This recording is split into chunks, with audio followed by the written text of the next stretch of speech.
or should we give it another minute? I think we're good to go, Maury. Okay, perfect. We definitely want to respect your time, and we know it's Friday, so it's probably a very busy day, or you're getting ready to prepare for the weekend, which is even better. Welcome again. Ishwa, if we can move to the next slide. Just a quick reminder today, we have Nicole Garcia, I'm Mari Shikazawa, and Amanda Weatherspoon. We also have Ishwa Termizi on the line with us. So feel free to include any questions or observations in the chat. This is going to be a very interactive session, so we're really looking forward to diving in. So just want to tee up the purpose of today's training. So today, essentially what we're trying to do again is to prepare you for the monitoring activities that will happen during 2022-23. So that'll happen in the fall. So again, your district has been selected. You are the lucky one to participate in the monitoring activities in the fall of next year. The protocol that we're going to be using today is going to be used for your monitoring activities. There might be some slight revisions that happen to it, but essentially what we're doing today is something that you're going to be doing with your own team as you walk through the self-assessment. And we're hoping that today's session will better prepare you to use the protocol in a more meaningful way while you're conducting that self-assessment next year, and also to help ensure that you have a more efficient and positive interaction with MDE next year, decreasing the number of questions and increasing the level of participation that you're going to be having. And lastly, this protocol, if we're using the protocol now, it's meant to help assess where you have any training needs and better your procedures to ensure compliance and improve outcomes for your students. So again, compliance is one component of the purpose of all of these monitoring activities, but really the other one is self-reflection and allowing you to take a step back, review your system, and hopefully gauge some areas where professional development and training might be needed. And before we get into the content of today's session, we just want to follow up from yesterday. We know we threw a lot of information at you really quickly. So now that you've had some time to digest that information, are there any questions from yesterday's session? And feel free to pop off of mute or include any questions in the chat. Again, we're really excited to engage in some more meaningful conversations with you all today. Okay, I have two questions.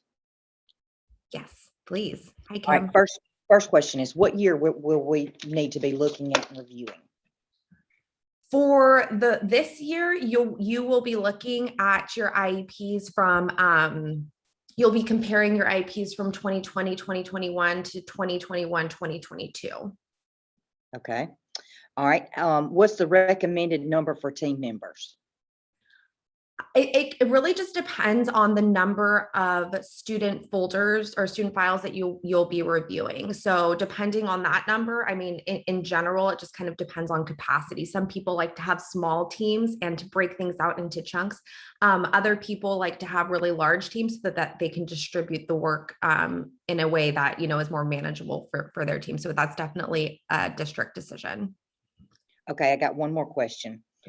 Yesterday, I just need you to elaborate on this. You were saying that the SPED director should not be a team member. We should just oversee everything, or what? Oh, yes. No. So sorry, clarification. So not necessarily be the team leader, but definitely be an integral piece or member of the team. So again, we recognize that you all are extremely busy folks and you have a lot of other areas of focus on your plate. So in general, what we've seen is that it works better if you delegate that role as the team leader to another really knowledgeable staff member, but then again, participating and reviewing the data just as any other team member would. And I think that's really just meant to shore up some additional time for you and take some things off of your plate. And Mari, one question from the chat. Can you repeat the years of the IEP that should be reviewed? Is it year 2021 or 2022 IEPs? So for this year's purpose, it matters less, I would say, but using the most current year IEP that you have, the redacted IEP that we'll be using today, we received last year as part of as part of the self-assessment. And so they used 2020, 2021, and then they compared it with 2019, 2020. So if you have more current IEPs available for this year, so 2021, 2022, and then comparing it to 2020, 2021, then it'll give you a better and more current feel of what's going on within your LEA. And I had another question from someone, Mari, and she asked, what are your thoughts about hiring a consultant to oversee the self-assessment? Oh, that's a really good question. I mean, I definitely think that there is some pros to that, right? You can get an unbiased perspective. You can have somebody whose sole task is to oversee the self-assessment process. But one word of caution is definitely that, you know, your team and the people within your LEA, they know what's going on the ground level. So they'll be able to kind of highlight and elevate patterns that they're seeing. So definitely some pros and cons, but I could see a benefit of having somebody come in and kind of oversee the process as long as they're engaging with those folks on the ground. But anyone else on the team? Yeah, I'll jump in here, Mari. I think context matters across the board here. So if that makes sense for your district's context and you have the ability to do that and you have a consultant who's going to do it well and who could be the replacement of y'all as a director, then by all means. But if it's going to be a barrier to completing this, or if you're going to have to double do work, then I would recommend to not do it. But if you have someone who's already doing the work, who knows the staff, who knows the families, who knows how files are assembled and organized, then that might be a really good idea. Or maybe they're a part of the team, but not necessarily being the team leader. Yeah, I mean, I think that there's a couple areas where they could lean in. Like they could be like the quality assurance checker reviewing the files after folks have submitted their results. They could also potentially, depending on what type of consultant it is, be someone who actually provides the professional development or technical assistance or review of materials after the fact. So I think there's a lot of ways that you could bring somebody in, but definitely context matters. And really quickly before any other questions, sorry. And please just feel free to hop off mute or include it in the chat. And this will not be your opportunity to ask questions. We're hoping that we have lots of questions and conversations throughout this presentation. But before we get started, I do want to give my sincere apology because the emails that were sent to me within the chat yesterday, those got lost in technology heaven. And so unfortunately, we were not able to send the materials to everyone that was on the call. And so I do want to recognize that and apologize. We do have a link that we're going to provide right now that has all of the materials in a public folder. So you guys should just be able to click on the link and then download all of the materials. So we're going to put that in the chat right now for anybody who, thank you so much, Ishwa, for anybody that did not receive the materials in advance. So our apologies. Hopefully the materials don't look too foreign, so it won't be too hard to kind of hop on board with the redacted IEP. But again, we'll hopefully be meeting with all of you. So any additional questions that you have, we'll be able to answer at that time. And again, my sincere apologies, because that was definitely on me and Zoom. And if we could go to the next slide. So now we're going to tee up our agenda for today. We're going to give you a brief overview of what the activity is going to look like and what we're going to be focusing on and the objectives of the session. And then we're actually going to jump into the protocol, the self-assessment itself, and review a sample IEP. So again, this is a real IEP from a school district within Mississippi. So it's been redacted. So all the PII is no longer on the form. But again, this is just to give you a sense of what this is going to look like and feel like in real life. And then we'll talk about some next steps and get you all excited to engage with us in other meaningful ways. Next slide. Perfect. So now I'm going to turn it over to Nicole to introduce our activity for today. All right, great. Thanks, Mari. So we're going to jump into doing some inter-rater reliability and using the record review items to review the sample IEP that Mari's referenced a couple of times here. Based off the sample IEP that we've selected, we're going to delve into corresponding areas for LRE, IEP, and secondary transition. We're not going to focus on child find today, early childhood special education, or discipline, as early childhood special education and discipline don't apply to the student that we've selected, and we're not going to review child find protocols and procedures for the school district. Ishua, one more slide, please. Before we jump in, we want to share and reiterate some recommendations and considerations from your peers regarding the self-assessment and file review process. Some of these have been pulled from pilot districts who helped pilot the self-assessment last year, and some of them are pulled from national resources that we have access to inside of other hats that we wear. You may want to conduct the self-assessment yearly or annually as part of a training or needs assessment and need sensing for your staff. You may want to pair up and double check results, or pair up staff to double check results. Sometimes you may want to pair up a veteran staff member with a new staff member, or someone who's come from a different district into your district, or you may want to pair up staff in other ways to increase capacity and lean into either vertical or horizontal planning. You may also want to include staff who are knowledgeable about the district and the school level activities. Scheduling the session in large blocks can maximize time and can reduce having to relearn your process. You may also want a backwards map to complete these activities on time, being aware of your school's calendar, staff time off, and other issues that come up. We definitely want you to stay on target and get these activities done, and having a parking lot of issues that come up may be helpful to help increase quality, but not necessarily, and the compliance of these IEPs. And also incentivize participation and use this as professional development for your staff. Ishwar, one slide, please. Thank you. So getting started. Again, this focus today is on iterator reliability. I will say that practicing on a redacted IEP and not the entire CUME file can be pretty tricky. So give yourself and colleagues a little bit of grace today. We're not here to say if this IEP is good or if it's bad. We're here to use it as a learning opportunity and to practice understanding what these review questions are asking. We want to help build trust in this exercise today. So definitely don't be afraid to jump off of mute, add a question inside of chat, and push one another and yourselves to ask those questions. Okay, let's see. Next slide, please, Ishwa. So go ahead and grab that student IEP that Mari's made it available. Oh, and thanks, Ishwa, for letting me know to slow down. I have had a little bit of coffee. Sorry, y'all. Okay, so grab that IEP. We're going to start first with the LRE component, and the West Ed team is going to take turns to go through different components. In the next section inside of the IEP, we're going to launch Zoom polls and ask you to answer if it's a yes, a no, or not applicable based off of the sample IEP. At times, we may pause to have a little bit of dialogue to lean into what you notice, what you wonder, or what we notice, or what we wonder about the file that's been selected.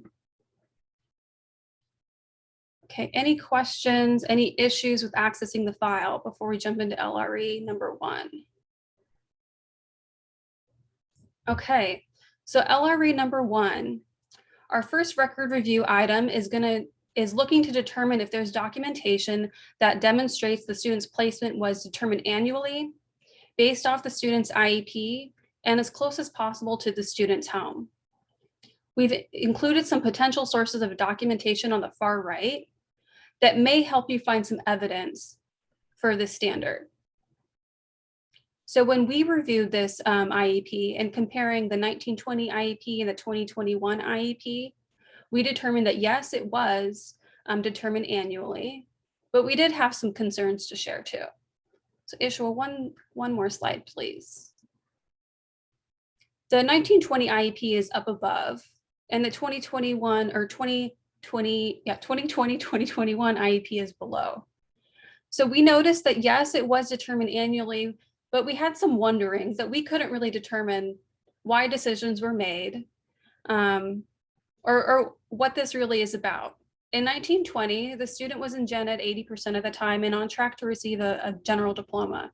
In 2021, the student moved to a special class to receive a certificate, and then later to homebound because of asthma and COVID concerns. So that's just a little bit of wonderings that we had when reviewing this, but the answer to the first standard is yes. And I just want to point out that, right, like we're not trying to question the decisions of the IEP team. We recognize that they know the student, they have a lot more context and understanding. But again, these are just some of those areas that we want to elevate and highlight that when you're reviewing a file, you might say, I wonder why I wonder why this happened. Like maybe I want to double check and make sure that there isn't a pattern, or we're making sure that students are actually ending up in the least restrictive environment. All right, can we move on to the next one, please? All right. Take it away, Amanda. So just for our standpoint, and speaking back to Nicole and Maury, we're looking at looking at things as if they're here. So for the sake of the session, but of course you do want to take time to look at the data that you have based on some of the recommendations that are to the right of their slides based on the questions. But it's really important to take the time and make those connections back to each section. Sometimes in looking at the training this way, it's kind of out of order. We're just following the protocol, but there are some things that kind of piggyback off of certain things that happen throughout your review and actually developing the IEP.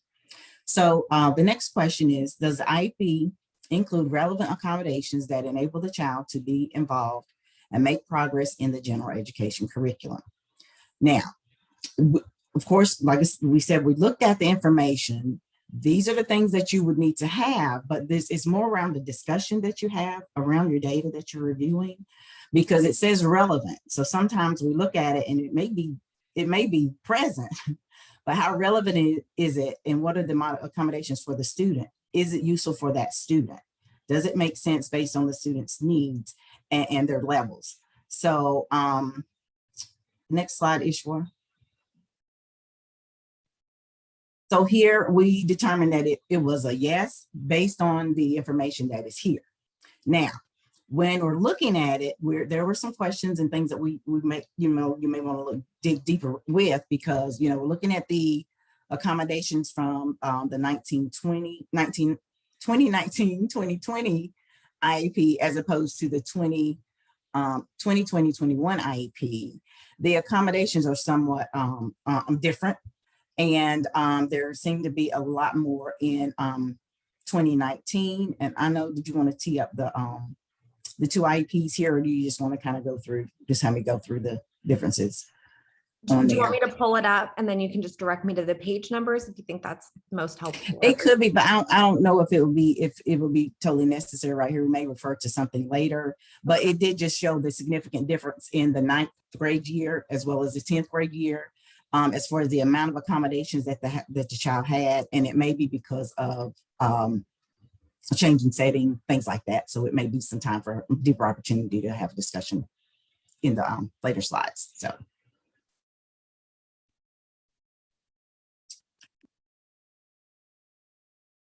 Perfect. Thanks, Amanda. So the next question for LRE3 is, does the IEP address special factors such as language needs of the student, communication needs of the student, reading and writing media, and assistive technology devices and services? So if you're using the MDE IEP template, there is a section within it that is special consideration. So if we want to move to the next slide, this is definitely a place where we'll be able to just determine really quickly if these considerations were made. If this is filled out, given that it's filled out, we decided like, yes, this they have made these considerations. So, excuse me. On the front end, we can see communication, assistive technology, services for students who are blind or visually impaired. And if we want to move to the next slide, services for students who are deaf or hearing impaired. Sorry, I just said that. Behavior intervention, and then services for students with limited English proficiency. So based on the review of this file, we determined that they did accurately fill this out. And so they are compliant with the standard. I want to move to the next slide. And then similarly to the last standard, LRE4 is looking to see if the IEP team or IEP committee, considered all placement options, including related services in conjunction with supplementary aids and services. And if you're using the Mississippi model or sample form, you're going to have a form included in there that answers these, or that asks these questions and prompts the team to ask these questions with yes and no checkboxes. I would caution folks to make sure that they're having individualized decisions during these discussions and not just having a blanket response for every single student inside of the district, and making sure that parents understand what these questions are actually asking. Ishwa, if you want to move to one more slide, please. And here's the exact form that's included in the sample IEP, looking at placement determinations again for the 2020-21 IEP. And we determined that this standard is also a yes. Ishwa, there we go. And I just want to reiterate that. Thanks, Nicole. I think that that's a really important point to be making, because obviously the compliance piece is one side, but with this activity, you're really able to, like, again, look at those patterns. Within certain schools, are we seeing that the placement decisions are consistent across the board, regardless of the individualized needs of the students? And I think that that's one area that folks who have gone through the self-assessment before, they're seeing that there are blanket responses across the board, whether it's for goals and short-term objectives, and all of those pieces. So I think that's a really great point to make. Thanks, Nicole. Okay. And so these are a few questions, group discussion questions, and these are the things that you can have during your review. Just again and I think I'll beat a dead horse, but I want to make sure that you understand that you have the actual data that is needed to make these decisions and have these discussions. Also, and I think, with the question at the beginning of the session around the amount or the number of team members, and it, as Maury mentioned, it's not so much as the number, it's really important to make sure that you have all the people at the table that can help talk through these. You need to have need to have the expertise at the table to make sure that you're covering all the bases and really being able to understand what's going on with the student, what the student's needs are, to make appropriate decisions around accommodation. So a couple questions. Are IEP committees, to the maximum extent possible, placing students in settings with age appropriate peers? That could be a question. We're talking about that placement change as far as going from a general classroom to that separate setting, and then they're homebound. So there's a lot of information in there that you want to kind of dig into to find out, what actually happened and is it appropriate. Those are just some things that we want to really just point out, because there was a lot of telling information that we just had to have time to reflect on. But we, of course, we don't have all the information in front of us, but as you're going through that. Are teachers implementing accommodations as recommended by the IEP team? That's important. Or is the student getting those on a consistent basis to ensure that they're going to make progress in the classroom? Or is it on the IEP and you don't really have a lot of documentation that it is happening throughout? Are IEP committees making special considerations for students that may require instruction supported by an alternate format or assistive technology? Again, even with this one, we had the student that went from one standard course of studies to the other. Was there opportunity for the child to have other formats to show mastery, or was there an assistive technology needed for that child to progress in that general ed classroom? I'm sorry. Sorry, we have a question and a comment. I was gonna catch it at the end once we get through this last one. Okay, no problem. Is that okay? Yeah, go ahead. Okay, I did see some pop up, but I tried not to take my eye off because I get off the track. Okay, and so the last question, and I will entertain that, entertain the questions in the chat. What barriers, if any, exist related to the students receiving appropriate supplemental aids and support in the general education classroom setting? All right, so let me go to the chat. Okay, let's see. In review of the data you have currently during the pilot program, did you find districts were going to a more restrictive setting for LRE for students? Now, for me, I was not a part of that team that did the pilot, so I would have to let Maury or Nicole speak to that. But with this instance right here, it's really, when I talked about that change in setting, that is really a concern, was really a concern for us, even as we talked through it to develop this session. So guys, did you notice anything upon the reviews in the pilots from the previous year that it had a high number of those? Thank you so much, Gwen. That's a really great question. So unfortunately, given COVID, we did notice a trend of districts moving towards more restrictive settings for students. And part of it had to do with with health considerations and concerns. And then the other piece I think had to do with, and this is just my own interpretation of the data, potentially had to do with the disruption in instruction during the first initial year of COVID and then moving into that second year. So whether or not we were looking at factors of regression based on the limited instruction that was received during that time, or if it, and then therefore moving towards more restrictive environments so that students could get more intensive interventions to catch them back up. We think that could have had could have been a factor in it. And then also just, again, those health considerations might have also had a factor in it. Last year was just a very bizarre year, I will say, in general, especially when in launching this pilot, of course, MDE took every consideration in thinking through, like, is this the right time to move to a new format? Is this a new time to move to an updated protocol? But in the end, again, like, this is meant to be a reflective activity. And I think that this year the data will be significantly different.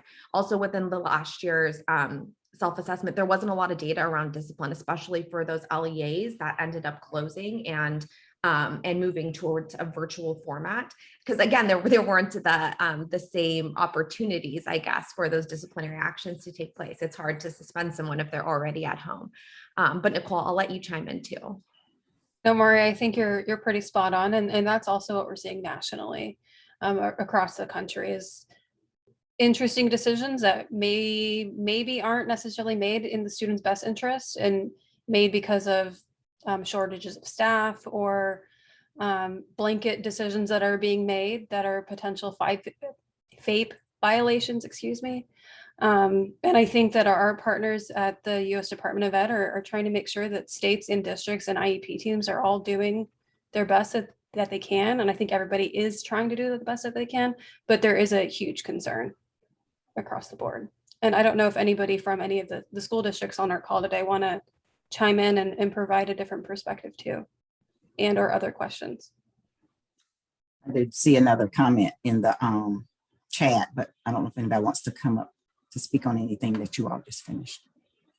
Yeah, I would be interested. I mean, if Okay. anyone feels comfortable coming up and elevating this a little bit more, if that is what you guys are also seeing within your schools, and if you think that those are the same factors that are contributing to those decisions. But so I'm going to go ahead and put this out with the chat. This was from this website, Candace. I'm not really sure which person, but you might want to speak to this if you would. It says IEP committees do not place students in social promotion situations. So just whomever put that in the chat, could you kind of speak a little bit more to that?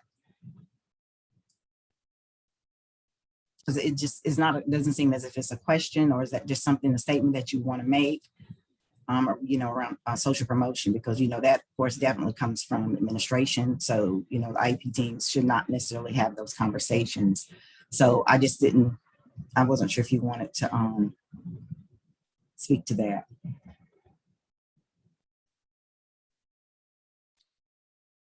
I think it's from Webster County, and they're in the chat, and they said bullet number 1 says age appropriate. Yes. So when you're talking about IEP, when you're looking at IEP and making IEP team decisions, you always want to first look at the students' grade level peers as far as their content. You want to make sure that if they have any opportunity to participate in the general classroom with their age appropriate peers, that we want to look at that when you're making IEP team decisions. At the same time, it wouldn't necessarily be talking about a grade level per se, but it will be talking about an actual setting that would be most conducive for that student to make progress towards their curriculum, whichever that would be. So it's not necessarily that talking about an actual grade, 9th to 10th grade or whatever. It's more around the access to the age appropriate peers as appropriate, and being able to make sure that we're working with the students where they are and getting them to where they need to be. I hope that clarifies. Is that? I think that was a great response, Amanda. I'm not seeing any other questions in the chat. I don't know if anyone's getting any direct messages, but I think in the interest of time, we're about halfway in. Why don't we shift over to IEP and start getting some more interaction with the polls too. Maury, you want to hop in?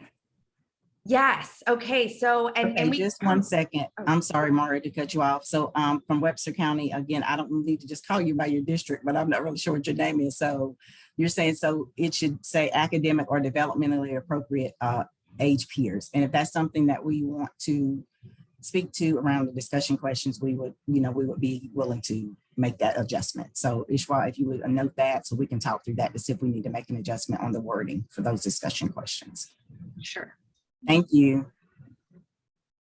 I'm sorry, Mari. No. Thanks, Amanda. Thanks for elevating that. So for this next component, for this next area that we'll be moving into specifically related to the IEP, we want to make this more interactive with you all. So what we would like to do is have the standard up on the screen so you can see exactly what we're going over, and then to actually have you go through the IEP and determine for yourself whether or not there's evidence of implementation. And we'll have a poll up, so you'll be able to respond to the poll, yes or no, or if there's an NA, then you'll respond with an NA.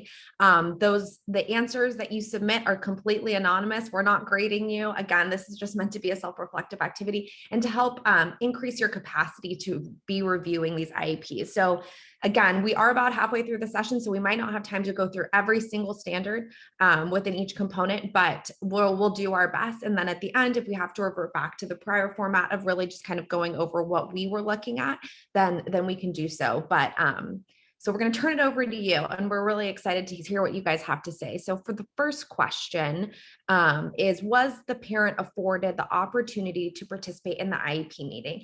And something that's important to note is that obviously when these files are submitted to MDE, they're only able to look at what documents are included within each student file. You guys might have access to additional information. So for example, if we're MDE and we're looking at a file, and let's say there's no invitation to parents included in that student file that's submitted, we are going to be looking for other mechanisms to determine whether or not a parent was actually present at the IEP meeting, or et cetera. So when you're compiling the student files that you then have to send to MDE for their verification, keep that in mind, that it might be that you need different forms of evidence to demonstrate what you guys are seeing. So one thing that might be helpful is while you have your reviewers review, that they somehow note with like a sticky note or otherwise the certain pages or certain documents within the student file that might be helpful to send to MDE, just to decrease that number or level of requests of back and forth.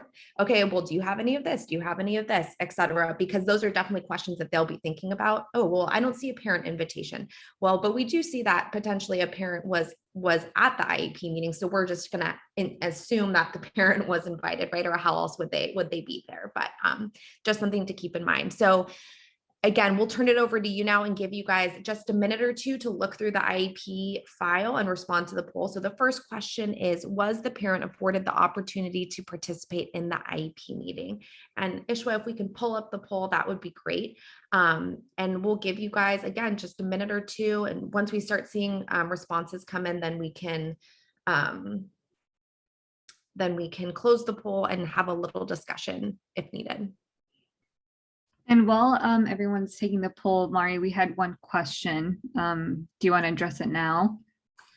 What do you guys think? Maybe we should just give everyone like a minute in quiet so that they can look at the IEP, because I think there's a lot of pages in there, so it might be easier to focus. Okay, sounds good. We have what, roughly 40-ish participants in this room today, so we want to see closer to 40 responses.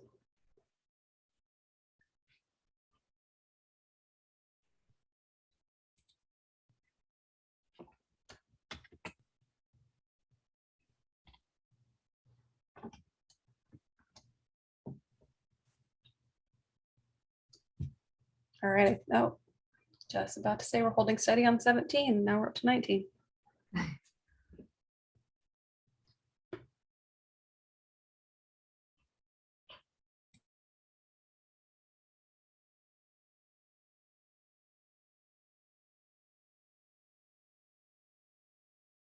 Okay, great. It looks like we've got about 55 participants, 55% of participants that have responded to the poll. So I think we'll close it out right now.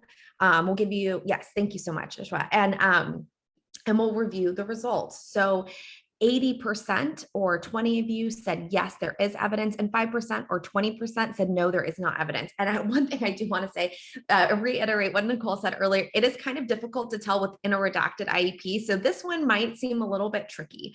Ishwa, if we go to the next slide. And the reason why it's tricky is because it is blacked out. And so maybe one thing that we should have stated at the beginning was that if it's blacked out, then there is content within those areas. And also we can see next to the parent guardian participation, we can see that they actually dialed in by phone. And I think that that's something to keep in mind. You're probably going to be seeing a lot of, specifically within the IEPs from last year or this year, but definitely from last year, you'll see a lot of parent participation through phone. So a general rule is that if we see that they have participated, then we'll take you at your word. If it says that they participated, we'll assume that they were available and that they probably received some type of invitation. And with that, let's hold on for just a minute. We do have a question in the chat. And so their understanding is that we complete the self-assessment as a team, submit info, and wait on MDE's response. I think this is a much better form of monitoring since it will include various aspects of educators to participate. So your first question, yes, that is 100% correct. You will review this, you'll complete the self-assessment as a team, review files, submit the information to MDE. MDE will take a sample, a random sample of those files, and request for you to submit any number of files. So generally last year, what we saw is they requested 6 files for you to submit. And again, that's from a broad range of responses, whether or not they were 100% compliant or there were some findings of there was some non-compliance that was identified. And then they will review and verify your results. So again, there is a verification process. They're trusting, but verifying. Trust, but verify. I think, who was it, like Ronald Reagan or someone who said that? And then the second question okay, so you were supposed to focus on the first 1 through 50 pages of the monitoring as cyclical audits. And I think that you're referring to the actual monitoring protocol that was sent out. And if that is the case, the actual self-assessment within the protocol, and I'll have to pull it up, but I will put the page, for the sake of time, we'll put the page numbers of the actual protocol that we'll ask you to focus on into the chat. Ishwa, do we want to go to the next slide? And I'll put that in the chat right now so that you guys have that information handy. Mari, before we jump to IEP 2, I just want to reiterate one thing that I don't know if we've hit quite clear enough. Even though MDE is going to come in and review, verify, provide findings if there are findings of noncompliance. If you see findings of noncompliance, please correct them as soon as possible. You can correct it before MDE comes in and reviews anything.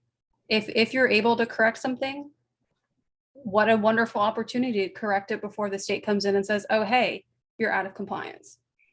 I think, yeah, that's a really great point, Nicole. So again, within this self-assessment, what I would say would be the best outcome would be if you guys did a large file review and then you identified all the areas that need to be corrected, and then you know which IEPs could be submitted to MDE as proof of evidence of implementation. So of course, that's not to say that you should not always be implementing or developing IEPs with 100% compliance. But again, this is just one of those things to keep in the back of your mind that you guys have the liberty to select the files that will be submitted.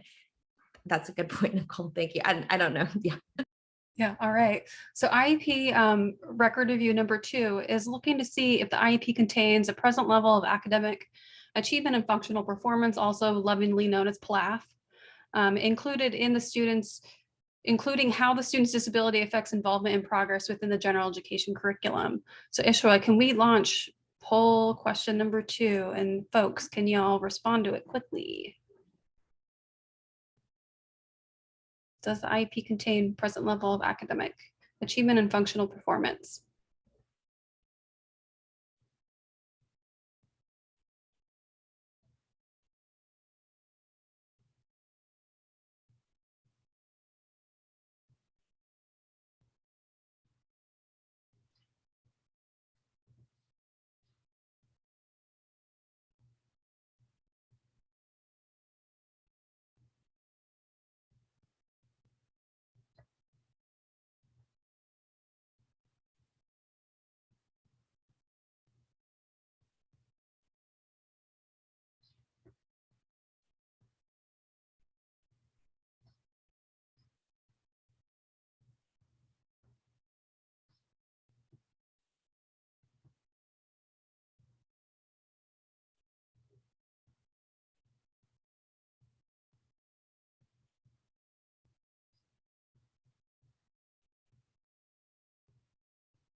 Oh, but looks like some folks' poll disappeared, unfortunately.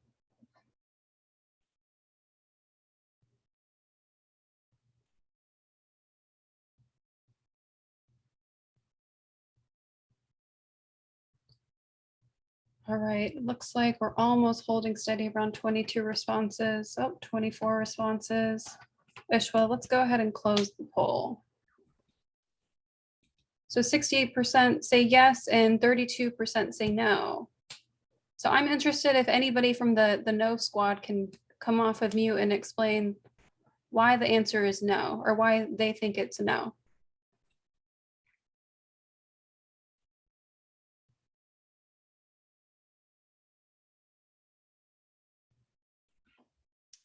Or if you want to type. Or in you can add it into the chat. Yeah, thanks, Ishwa. Yeah. And on the flip side, if anyone from the yes squad wants to come off of mute or add into the chat why they determined it was yes, that'd be great.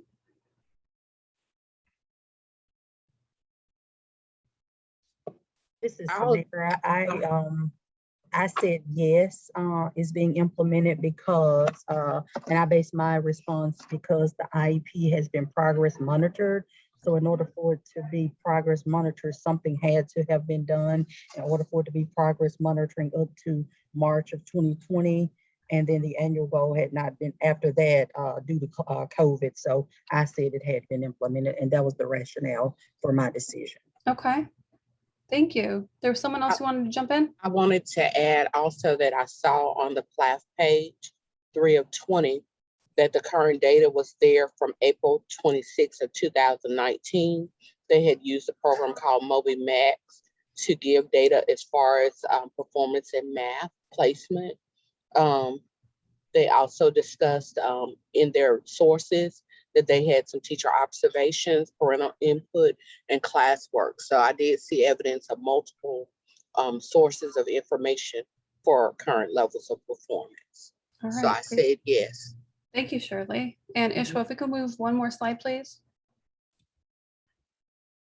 So we identified on pages 24 and 25 of the entire file that there was a present level of academic achievement and functional performance documented within the 2020-2021 IEP. Ishwa, one more, please. All right, can we move on to IEP number 3? All right. I think that's mine. And before we go to the next one, I have a question here that I want to kind of address before we move on to the other. Okay, I have one too after you're done. Okay. Okay. All right. So this one is, does IEP include annual measurable goals that address the student's academic area of need? And so a measurable goal, annual goal must contain the following: clearly defined behavior, the specific action the student will be expected to perform, the condition, situation, setting, or given material under which the behavior is to be performed, and performance criteria describing the skill and level of performance that will be achieved in the IEP year.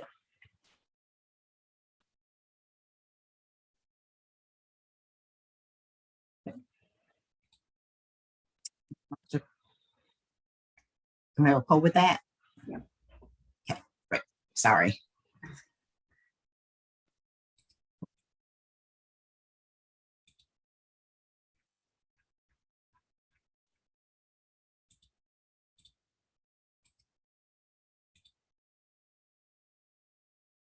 Let me get to it.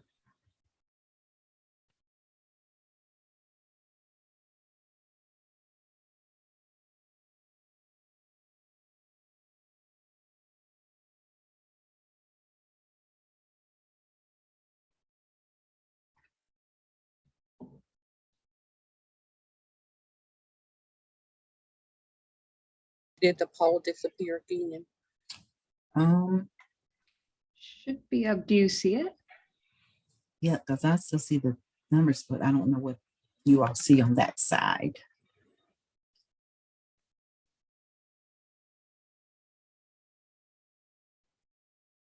If you don't have access to the poll, feel free to add your response into the chat as well, Mm-hmm. if you feel comfortable.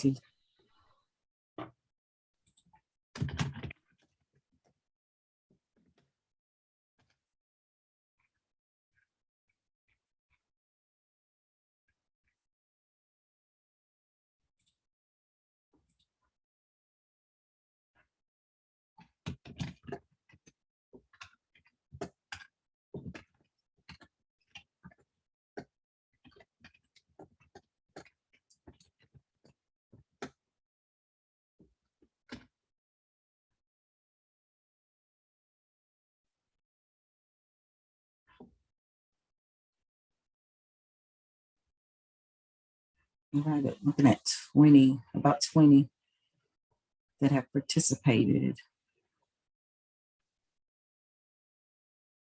All right, it looks like we're pretty steady. Amanda, do you Mhm. want to, I'm gonna end the poll and share the results and then. So looking at this one, I'm in Ishwa. If you want to go to the next slide. And we have like 65% that answered yes on that. And then there was 35% that answered no. So I guess maybe the ones that answered yes, is there somebody that would like to speak to that and kind of refer us to the information that led you to that answer?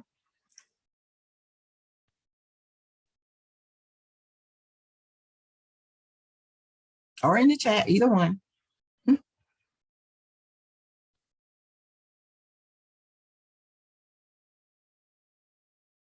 Okay, so let me see. I'll answer it. Okay. I Sure. said yes because when I looked at the goal, it did give a time frame. Mhm. It told the conditions. It gave a measurement. And the only one I was looking for was what type of measurement they would use. And that was in the actual other part of the goal. That method of measure was a demonstration performance on the, I'm looking at the 1920 IEP. So they did, it appeared to me that they did include all of the elements of the goal. And that's why I gave them a yes. Okay. Yes, and they it is clearly evident that they had the actual all the components that are required. But I think the only thing that we would be looking at is the actual accuracy measures. They were based on all of them. There were different measures, and some were, as the example, this one has the 60% accuracy and the same as the objective. So really kind of questioning where's the expectation for growth with that objective.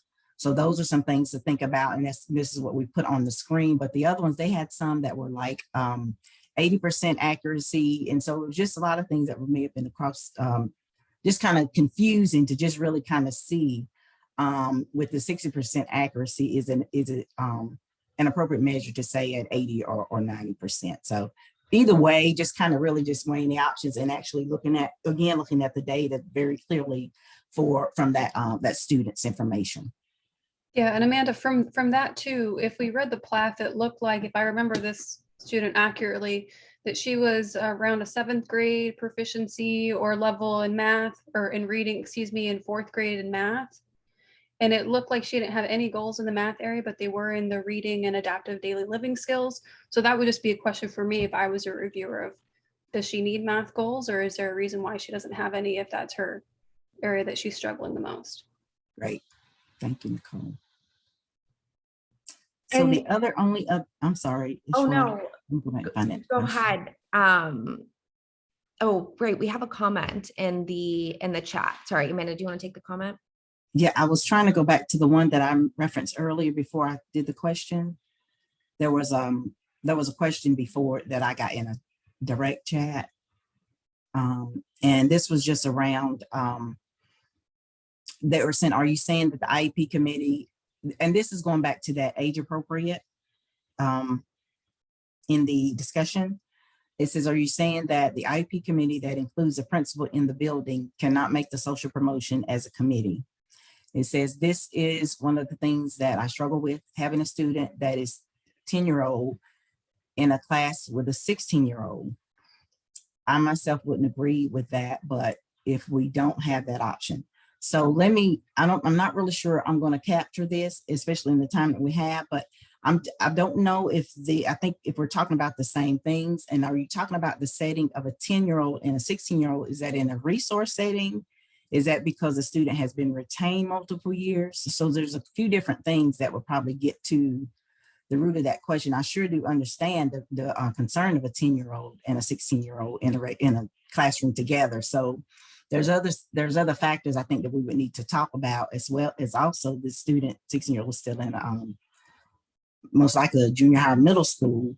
Those are other concerns, and it may be something around just a bigger conversation with administration and things like that, because there's definitely a problem with the 16-year-old if he's still there and able to be with a 10-year-old. So it would probably be more of a conversation that we could have, individually if we needed to, but I didn't want to go past that without just trying to address it at some point.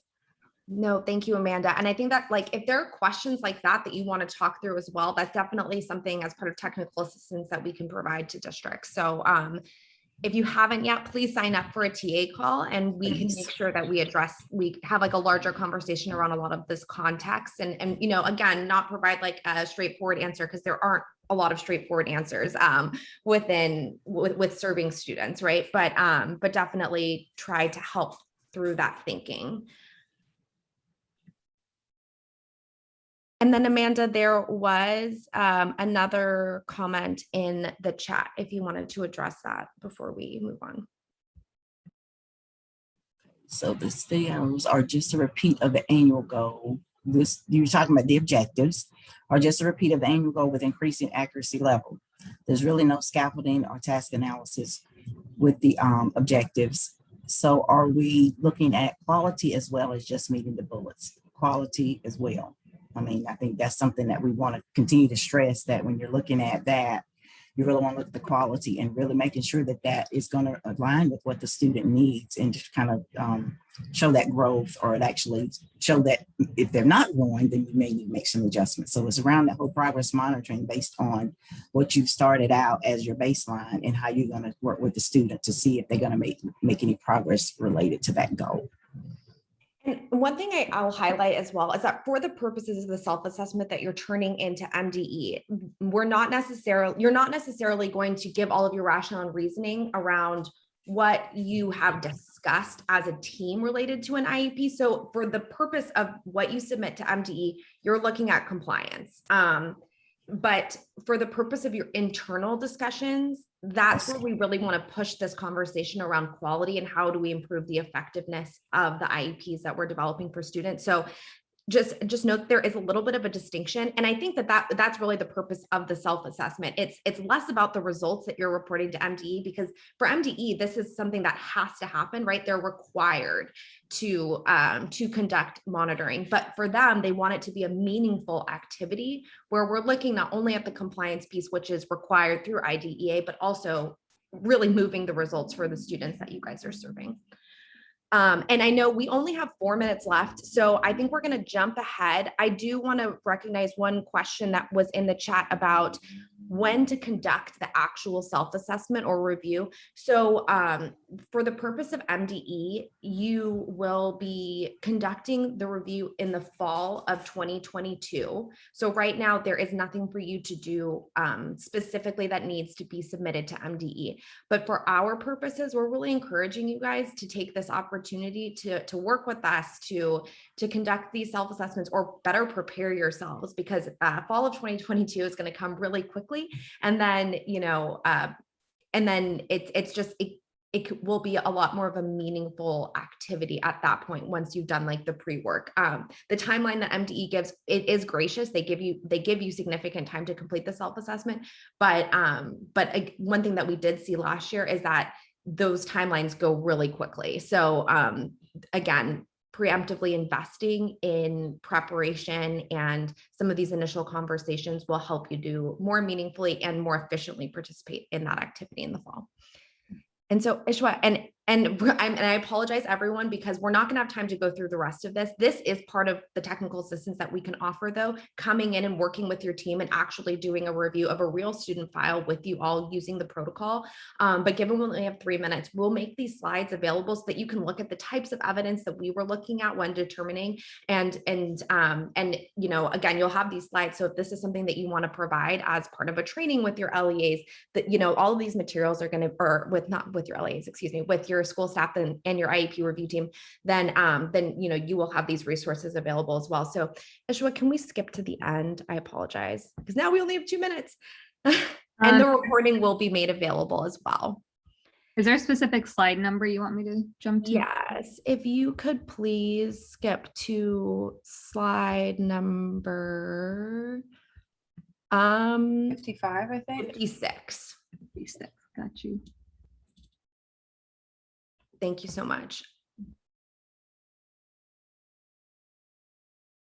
Okay, so and just for the purpose of time, I'm sorry, I'm going to go over this really, really quickly. But again, LEAs are required to participate in at least one technical assistance call with Wested staff. Again, we have 3 tiers of support. So one would be a review of your policies and procedures. We didn't look at Child Find today, but that is something that you can just hand us. We can review, provide feedback, identify areas of improvement or potential non-compliance. We can conduct team trainings on the self-assessment. So basically doing what we're doing today, having your team come together and walking through the self-assessment, each of the components, so that they know what they're looking for, as well as helping you plan and prepare and bring that team, select your team, select your files, etc. And then if you actually wanted to go through with the actual self-assessment, we can review your results. We can come and help you facilitate conversations between teams to meaningfully look at data. So that would be like the most intensive version of the technical assistance available. And then Ishwa, can we go to the next slide? One thing I just want to highlight is we will be available to provide technical assistance from November through March. So the sooner that we can set up these TA calls, the sooner we can more meaningfully engage with you all, and the deeper we can take this. So starting next week, we're available for our one-on-one TA calls with you all. And then the subsequent technical assistance can happen through the end of March of 2022. And then the next slide, please. Please participate in a really brief evaluation survey. Your feedback is extremely meaningful, and we use what we see in these evaluation surveys to help inform future sessions. So Ishwa, if we could put that in the chat. We will also be sending out the evaluation survey in our follow-up email.